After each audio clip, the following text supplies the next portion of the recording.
Hi hello नमस्कार, मी Suvarna home किचनमध्ये परत एकदा तुमचं अगदी मनापासून स्वागत. सगळ्या सबस्क्रायबरचे धन्यवाद, सगळ्या व्ह्यूअर्सचे मनापासून आभार. आज आपण सगळ्यात सोपा चिवडा बघणार आहोत, तो म्हणजे डाएट चिवडा पण म्हणतात याला आणि नायलॉन पोह्यांचा चिवडा पण म्हणतात. हे नायलॉन पोहे जे असतात ना, अगदी पातळ असतात. हे भाजून घ्यायची पण गरज पडत नाही, पण तुम्ही पावसाळ्यात हिवाळ्यात करत असेल तर थोडेसे तुम्हाला भाजून घ्यावे लागू शकतात. तर बघा, आता मी हे अर्धा किलो पोहे घेतलेले आहेत. अगदी पातळ असे हे पोहे असतात, त्यामुळे याला तेल खूप कमी लागतं, म्हणून याला डाएट चिवडा म्हणतात. कोणी कोणी बिन तेलाचा पण हा चिवडा करू शकतात. तो जर तुम्हाला बघायचा असेल तर मला कमेंट्समध्ये नक्की सांगा, मी तो पण तुम्हाला दाखवेल बिना तेलाचा. तर मी काय केलेलं आहे, ते मुरमुरे छान 2 तास उन्हात वाळून घेतलेले आहेत. बघा, अगदी कुरकुरीत झालेले आहेत. आता हे आपल्याला भाजून घ्यायची गरज अजिबात नाही. हे शेंगदाणे, खोबरं, डाळ्या, मिरच्या आणि कढीपत्ता हे आपल्याला आपण आवडीनुसार आपल्या घेऊ शकतो. याचं प्रमाण असं नाही आहे, तुम्हाला तुमच्या आवडीनुसार तुम्ही घेऊ शकता.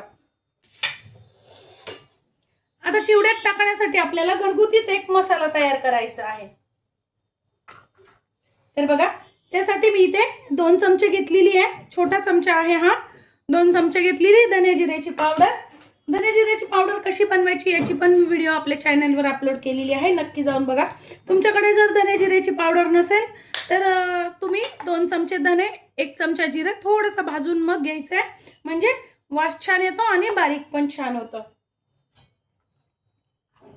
त्यानंतर अर्धा चमचा मी हिंग घेतलेला आहे. अर्धा चमचा हळद घेतलेली आहे. 1 चमचा कलरसाठी मी लाल तिखट घेतलेला आहे. कलर छान येतो म्हणून मी घालणार आहे, तुम्ही स्किप केलं तरी चालेल. 1 चमचा आपल्याला मीठ घालून घ्यायचं आहे. मीठ चवीनुसार तुम्ही कमी अधिक करू शकता. नंतर 1 ते 1.5 चमचा मी साखर घालणार आहे. साखर जरूर घाला, छान चव येते. अर्धा चमचा आपल्याला घालून घ्यायची आमचूर पावडर. आमचूर पावडरनी पण टेस्ट छान येते. तुमच्याकडे आमचूर पावडर नसेल तर तुम्ही इथे तो अर्धा चमचा सायट्रिक ॲसिड पण घालू शकता. आता हे छान आपल्याला मिक्सरमध्ये फिरून घ्यायचे. बघा, छान असा आपला मसाला तयार झालेला आहे. मस्त वास येतो एकदम. आता मी हे सगळं छान तळून घेणार आहे. सगळ्यात पहिल्यांदा आपल्याला खोबरं तळून घ्यायचं आहे मीडियम गॅसवर. थोडंसं लालसर होईपर्यंत तळायचं आहे आपल्याला. खूप जास्ती जाळायचं नाहीये, नाहीतर मग ते कडू लागू शकतं. बघा, अगदी लालसर होईपर्यंत 2च मिनिटात तळायचंय फक्त. आता आपल्याला डाळ्या पण त्याच पद्धतीने अगदी 2च मिनिटं फक्त तळून घ्यायच्या, जास्ती नाही तळायच्या आहे. डाळ्या ऑलरेडीच भाजलेल्या असतात, पण थोड्याशा आपण तळून घेतल्या 2 मिनिटासाठी की अजून छान लागतात, कुरकुरीत खरपूस अशा. बघा, 2च मिनिटासाठी मी डाळ्या फक्त तळून घेतलेल्या आहेत, काढून घ्यायच्या आहेत. याच पद्धतीने आता आपल्याला शेंगदाणे पण तळून घ्यायचे आहेत मीडियम गॅसवर. बघा, आपले शेंगदाणे पण छान तळणं झालेले आहेत. अगदी 2-2 मिनिटच फक्त तळून घ्यायचे आहेत, खूप जास्ती नाही तळायचे आहेत, नाही तर मग कडवटपणा येतो. आता अगदी अर्धीच वाटी तेल मी घेतलेलं आहे, त्यात टाकून घ्यायचे आपल्याला मिरच्या. मिरच्या छान कुरकुरीत होऊ द्यायच्या आहे. मिरच्या जर तुमच्या ओलसर राहिल्या तर चिवडा मऊ पडण्याची शक्यता असते, म्हणून मिरच्या छान कुरकुरीत करून घ्यायच्या आहेत. लहान मुलं खाणार असाल तर मिरच्या स्किप केल्या तरी चालतील. आता बघा, मिरच्या आपल्या छान कुरकुरीत झाल्यात. मी ते कढीपत्ता टाकून घेते. मी कढीपत्ता वाळवूनच घेतलेला आहे. तुमच्याकडे जर ओलसर कढीपत्ता असेल तर तो छान कुरकुरीत होईपर्यंतच आपल्याला फ्राय करून घ्यायचा आहे, नाहीतर मग चिवडा मऊ पडू शकतो. आता गॅस बंद केलेला आहे. आता आपण तळून घेतलेल्या सगळ्या वस्तू त्यावर टाकून घ्यायच्या आहेत. खूप सोपा आहे हा चिवडा बनवायला. आता हे तेल पण टाकून घ्यायचंय चिवड्यावरती.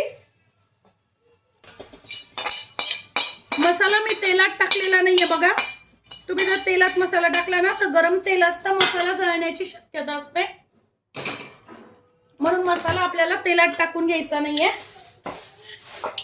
आता मी छान मिक्स केलं आहे आणि हातात टाकून घ्यायचा आहे आपण तयार करून घेतलेला मसाला. मसाला आपल्याला सगळा टाकून घ्यायचा, कारण आपण तो त्या प्रमाणातच बनवलेला आहे.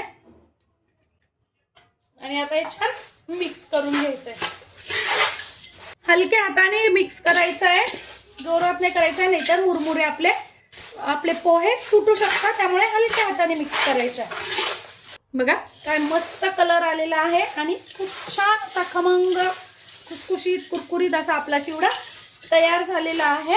अगदी सोप्या फक्त 5 ते 10 मिनिटातच हा आपला चिवडा तयार होतो. मुलांना सध्या सुट्ट्या चालू आहे, प्रवासात नेण्यासाठी पण तुम्ही बनवू शकता. खूप छान असा आपला चिवडा तयार झालेला आहे. माझी साधी सिंपल आजची रेसिपी तुम्हाला कशी वाटली कमेंट्समध्ये नक्की सांगा. चॅनलवर नवीन असाल तर चॅनलला लाईक, सबस्क्राईब आणि शेअर करा. धन्यवाद.